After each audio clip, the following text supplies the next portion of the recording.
భారతదేశ చరిత్రలో కేంద్ర ప్రభుత్వం రాష్ట్రానికి ఇంతగా సాయపడిన చరిత్ర లేవు.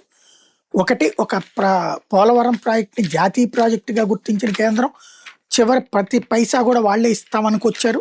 దాన్ని ఇక్కడ దుర్వినియోగం చేసే క్రమంలో ఇదివరకు తేడా వచ్చింది. ఇప్పుడు అడ్వాన్సులు కూడా ఇస్తున్నారు. పోలవరం ప్రాజెక్ట్‌కి కేంద్ర ప్రభుత్వం మరో 1,300,00,00,000 అడ్వాన్స్ నిధులు విడుదల చేసింది. ఇప్పటికే ఈ ఆర్థిక సంవత్సరంలో 1,508,00,00,000 ఇచ్చింది. తాజా పద్దుతో కలిపి మొత్తం 2,800,00,00,000 అందినాయి. దీంతో 25, 26 ఆర్థిక సంవత్సరం కేంద్రం బడ్జెట్‌లో సవరించిన అంచనాల మేరకు నిధులు రాష్ట్ర ప్రభుత్వం దాదాపుగా తెచ్చుకున్నట్టయింది. గతంలో అందించిన 1,508,00,00,000 పద్దులో 600,00,00,000 ప్రాజెక్టు పనులకి, 300,00,00,000 పునరావాసం భూసేకరణకి రాష్ట్ర ప్రభుత్వం వెచ్చించింది.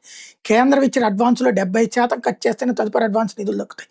గతంలో ఖర్చు చేసిన 300,00,00,000 కేంద్రం రీయింబర్స్‌మెంట్ చేయలేదు. లక్ష్యం మేరకు పనులు చేసినప్పటికీ వివిధ కారణాలు చూపుతా మొత్తం ఇవ్వలేదని రాసుకొచ్చింది. ఇక్కడ దొంగ లెక్కలు రాస్తే వాళ్ళు ఒప్పుకోవట్లేదు.